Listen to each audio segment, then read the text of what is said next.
So this is Montalcino basically. So this is the whole city limits.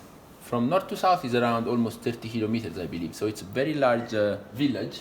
So the vineyards are around 4,000 hectares. And we are here in the highest point, which is like 621 meters. And this is the highest point of the southwestern part. So the sea is down there.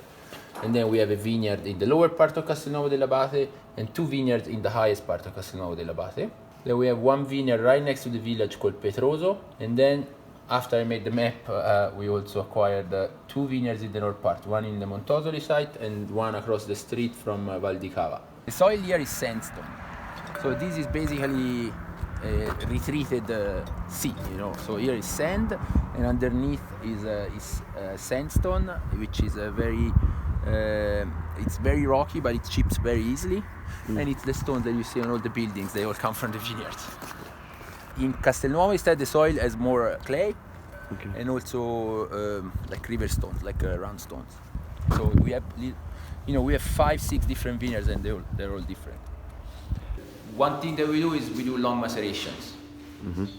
That's something that's maybe a little bit different from most places in Montalcino. How long? Well, it's usually 40, 50, 60 days, sometimes up to 3 months. What? One time up to 3 months. But otherwise it's around 40 days. The idea is to get more extraction by contact versus the mechanical procedures. So to get more complexity and a little bit lighter, more integrated tannin and more elegant. Well, you have to be careful, but I mean, we don't leave open top at the end. We fill with more wine. Yeah. So we put the colmatore, which I don't know how you say in English. I can guarantee you there won't be an English word. No, an English word. So we put that on top and it's closed. So it's really the wine is just it's not open air, you know. So it's the only thing you need to do is you get more leesy flavor as it approaches. Yeah. So you want to as soon as you start feeling that it's becoming a little bit too much, then you take it out. But in a vintage with good skins. In a very good vintage where the skins are really nice and they have a lot to give, you can keep longer time. Yeah, I say usually because we're drinking 15 and it's quite a ripe vintage, and ripe vintages they tend to suppress a little bit the difference in terroir. No, so usually here you get more elegance, you get more finesse, longer. Fornace. So Fornace is in Castelnuovo dell'Abate, in the highest part of Castelnuovo.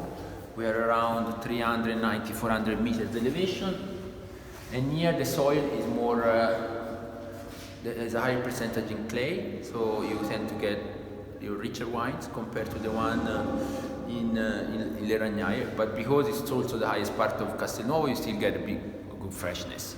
I'm from Siena, which is about around here.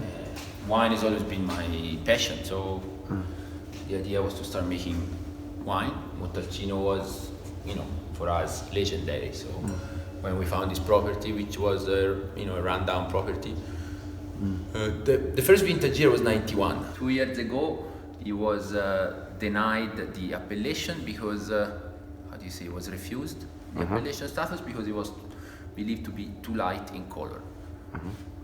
Because ask them. To be honest, I think. But maybe with that vintage, you don't want to. No, the vintage was obviously light in color because it was very cold and rainy vintage, 2014, and so. But Sangiovese to begin with is also light in color, at least if it's vinified in a traditional style. It's not. It's never dark. It's not supposed to be dark and black. And also Chianti Colli Senesi, they put up to 20%, I think, of other varietals, which can be also like Merlot, stuff like that. So I think they are more used to see darker color, and they didn't like what they saw. They denied it twice, so I decided to just stop.